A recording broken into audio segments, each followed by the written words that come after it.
পশ্চিম ত্রিপুরা জেলা প্রশাসন এবং তপশিলি জাতি কল্যাণ দপ্তরের যৌথ উদ্যোগে সংবিধান প্রণেতা ভারত রত্ন ড বি আর আম্বেদকরের ১৩৫তম জন্মজয়ন্তী উদযাপন করা হয়। উপস্থিত ছিলেন মুখ্যমন্ত্রী ড মানিক সাহা, সাংসদ রাজীব ভট্টাচার্য, পশ্চিম ত্রিপুরা জেলাশাসক ড বিশাল কুমার সহ অন্যান্যরা।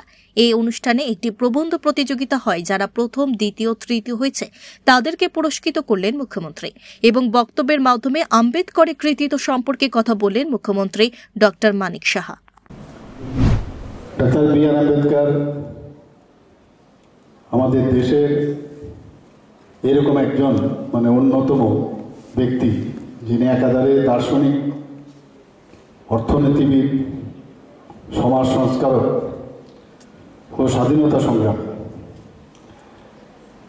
এবং আমরা সবাই জানি যে আমাদের যে মহান সংবিধান, সেই সংবিধানের যে যারা কাজ করেছেন সবার মধ্যে একটা অন্যতম প্রধান এবং দলিত মানুষের মুক্তির অগ্রদূত, সেটা আমরা সবাই জানি। এই বিষয়ে আমার পূর্ববর্তী বক্তা রাজীববাবু আলোচনা রেখেছেন। আমরা গত 14ই এপ্রিল ওনার জন্মদিনে ডক্টর বাবা সাহেব আম্বেদকর আমরা ওনাকে শ্রদ্ধা নিবেদন করার জন্য আমাদের তপশিলি জাতি কল্যাণ দপ্তরের থেকে সেটা আয়োজন করা হয়েছিল। আমাদের প্রথম যে ভারতবর্ষে যখন মন্ত্রিসভা গঠিত হয়, সেই মন্ত্রিসভায় উনি 1947 সন থেকে 1951 সন পর্যন্ত প্রথম আইনমন্ত্রী হিসাবে উনি কার্যভার গ্রহণ করেন। বহু প্রতিকূলতা, ঘৃণা, বিদ্বেষ ও অপমানের বিরুদ্ধে ডক্টর বি আর আম্বেদকর যেভাবে কাজ করেছেন, বলতে গেলে উনি একটি ব্যতিক্রমী ব্যক্তিত্ব। আজীবন নিপীড়িত মানুষদের জন্য উনি কাজ করে গেছেন এবং লড়াই করেছেন। এবং অনেক দিন পরে হলেও ওনাকে 1990 সনে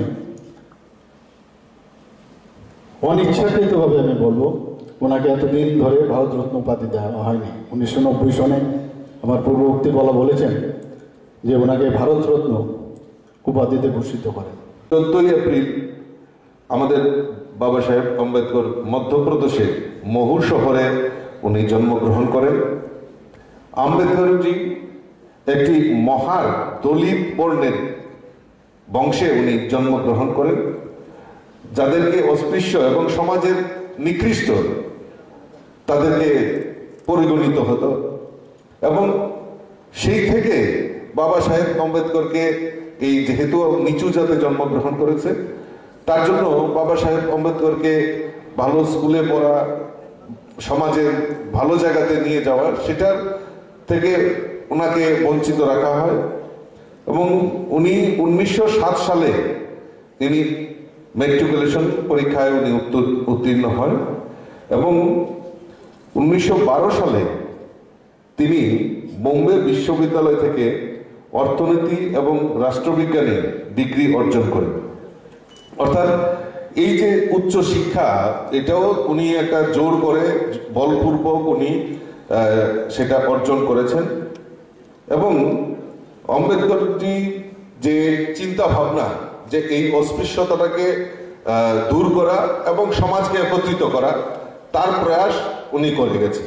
जो भारत की जो यूनिटी है, जो उसकी संप्रभुता है, ये उसके लोगों से बनती है और लोग बनते हैं एकता से और उसकी अखंडता से। आज़ादी से पहले कई सालों तक देखा गया कि न किसी बाहरी ताकतों ने इस देश पे कब्जा किया, इस देश का कई लोगों पे अत्याचार किया, और उसका मेन रीज़न यही था कि हम लोग आपस में यूनाइटेड नहीं रह पाए, एक नहीं रह पाए। इवन आज़ादी के बाद भी ऐसे कई तत्व हमारी इस एकता को बार बार डिस्टर्ब करते हैं। इसी एकता को संतुष्ट करने के लिए, इसी एकता को सर्टिफाई करने के लिए, इसी एकता के लिए